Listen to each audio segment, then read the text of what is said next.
Olá pessoal, vamos continuar a leitura do livro A Epístola de Paulo aos Colossenses, dos nossos irmãos João Penise e Brian, publicado pela editora Vida Cristã.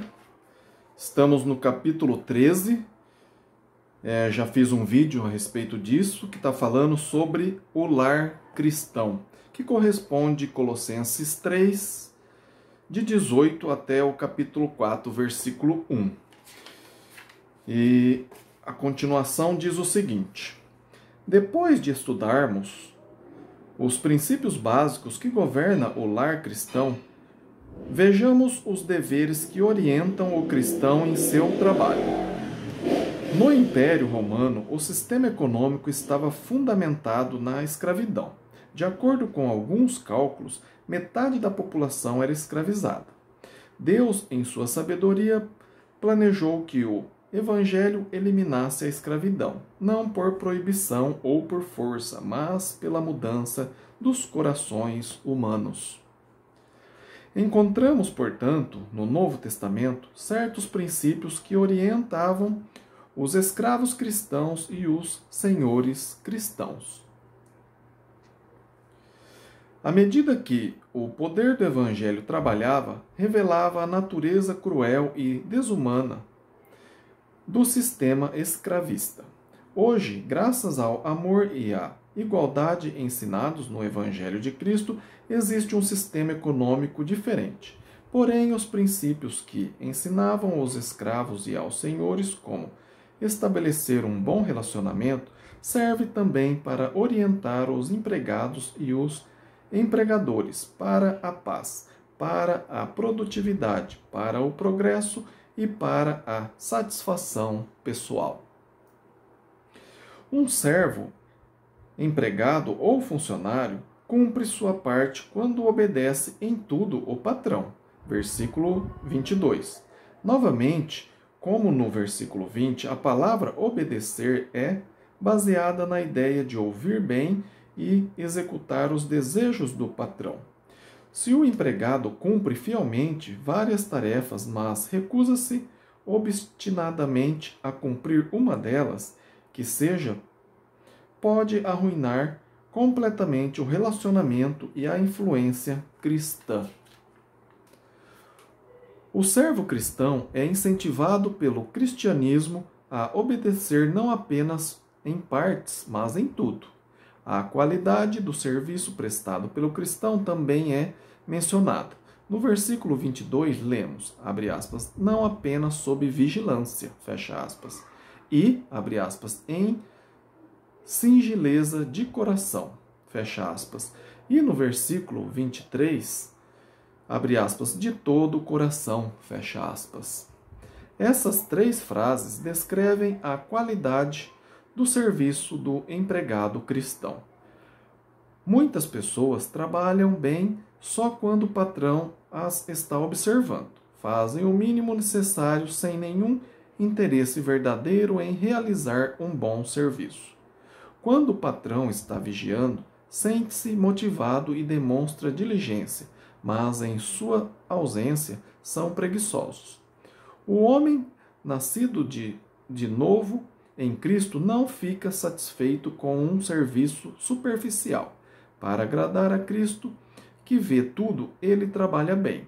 Não é fraudulento. O trabalhador cristão que presta serviço aos outros trabalha sempre bem e, entre aspas, não apenas sob vigilância. Serve, abre aspas, em singeleza de coração, fecha aspas, isso é, em honestidade, sinceridade e lealdade de coração. Esta é a virtude de quem está livre do fingimento e da simulação. No versículo 23, lemos que o servo cristão faz tudo, entre aspas, de todo o coração. Seu trabalho não deve ser o produto da má vontade, da falta de interesse ou da preguiça, mas o resultado sincero de um coração dedicado. O novo homem em Cristo livra o cristão da má vontade, da preguiça e da falta de propósito que se acha no caráter do velho homem carnal. A liberdade cristã liberta o discípulo e lhe dá condições de fazer o bem a todos, inclusive aqueles a quem presta serviço. Alguém pode perguntar: por que o cristão deve agir assim em relação ao trabalho? A resposta é que o trabalhador cristão tem dois senhores, um segundo a carne e outro que é o Senhor dos senhores, Cristo. Enquanto outros empregados procuram agradar tão somente ao Senhor segundo a carne, o cristão quer satisfazer também a Jesus. Versículo 23. O verdadeiro Senhor do trabalhador cristão não é nenhum ser humano, mas é Cristo, aquele que tem primazia em toda a criação. Ele vê tudo e examina até os propósitos do coração. Por isso, o cristão deve prestar um bom serviço, mesmo que seu patrão, na vida secular, não mereça respeito. Deve procurar agradar a Cristo e mostrar respeito para com ele. O servo pode perguntar, abre aspas, que recompensa terei se fizer trabalho bem feito? Fecha aspas. Os escravos do primeiro século não recebiam nem ordenado. Os senhores não tinham nenhuma obrigação de recompensar-lhes o bom trabalho. Ainda hoje, geralmente, o patrão não reconhece o bom trabalho de um empregado cristão e não lhe oferece nenhuma gratificação a mais. Que recompensa o cristão recebe, então, pelo serviço bem feito? Esta passagem deixa claro que os cristãos não esperam receber galardão do chefe de serviço. Estão cientes de que receberão, abre aspas, a recompensa da herança, versículo 24. Este versículo afirma que o trabalhador cristão receberá a recompensa de Cristo por todo o esforço. O patrão talvez receba indiferença ou abuso, mas ele tem certeza que sua dedicação não é em vão. De Cristo receberá muito mais do que o patrão lhe poderia pagar, mesmo se estivesse disposto a isso. O escravo do primeiro século não tinha direito de possuir propriedades e de se casar-se. Seus filhos pertenciam ao senhor, que podia vendê-los ou fazer deles o que quisesse. O escravo não tinha herança, nem podia deixá-la para os filhos. Em meio a essa situação, o Evangelho de Cristo prometia, abre aspas, a recompensa da herança, fecha aspas. O escravo cristão tornou-se herdeiro do verdadeiro Senhor, como se fosse filho.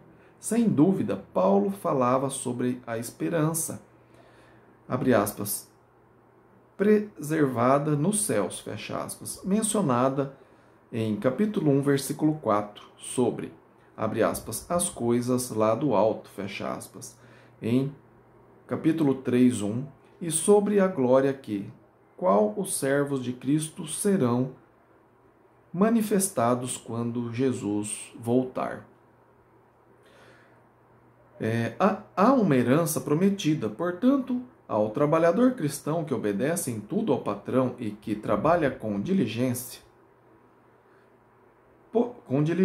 Por outro lado, o versículo 25 adverte sobre a recompensa do trabalhador cristão que faz um serviço relaxado.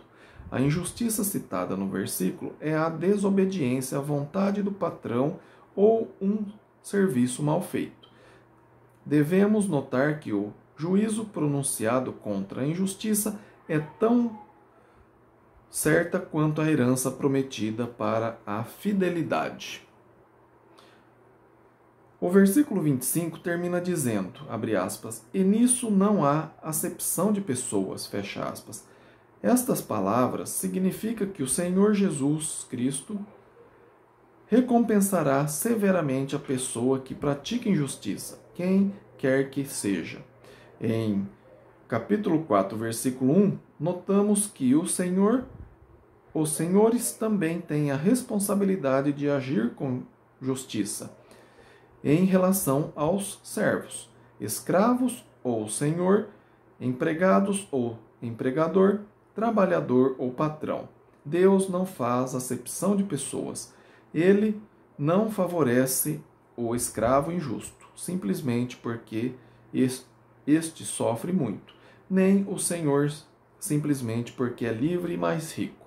A advertência é principalmente esta: o obreiro que pratica injustiça no trabalho e que não segue os princípios descritos nos versículos anteriores, abre aspas, receberá em troco a injustiça feita, fecha aspas.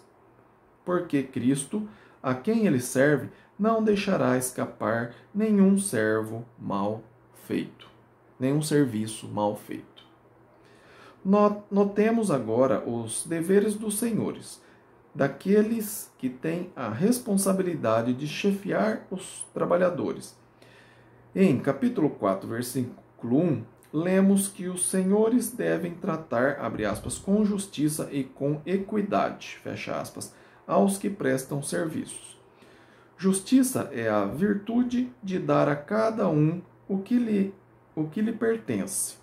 Isso quer dizer que um patrão justo não nega os direitos daquele que trabalham para ele. A lei romana não dava nenhum direito aos escravos, mas a Bíblia reconhece certos direitos inegáveis a todos os homens. O reconhecimento dos direitos finalmente acabou com o sistema de escravidão. Equidade significa capacidade de ser imparcial. O patrão cristão não fornece um trabalhador à causa de outro. Não favorece um trabalhador à custa de outros. Trata a todos com equidade. O Senhor deve reconhecer o fato que tem um Senhor no céu. Mais uma vez, Cristo é o motivo e o poder que transformam o ambiente entre servos e senhores. Escravos e senhores, trabalhador e empregado têm o mesmo Senhor. Por isso, o patrão deve tratar o servo como deseja ser tratado pelo Senhor divino. Obrigado por acompanhar a leitura. Se você está gostando da leitura desse livro, a Carta de Paulo aos Colossenses, compartilhe esse vídeo para que mais pessoas compreendam, possa ser um patrão melhor, um funcionário melhor, conforme o Senhor Jesus quer, né? E se você tem alguma dúvida sobre a Bíblia, escreva para mim, meu e-mail está aí na descrição do vídeo, é ronaldozm@gmail.com. Terei o maior prazer de sentar e estudar a Bíblia com você, tá bem? E se você mora longe, a gente pode fazer isso hoje pelo celular também. Deixa um like no vídeo se você está gostando da leitura desse livro, compartilhe esse vídeo e se inscreva aí no canal se você ainda não é inscrito, tá bem? Fiquem com Deus e até o próximo vídeo. Amém?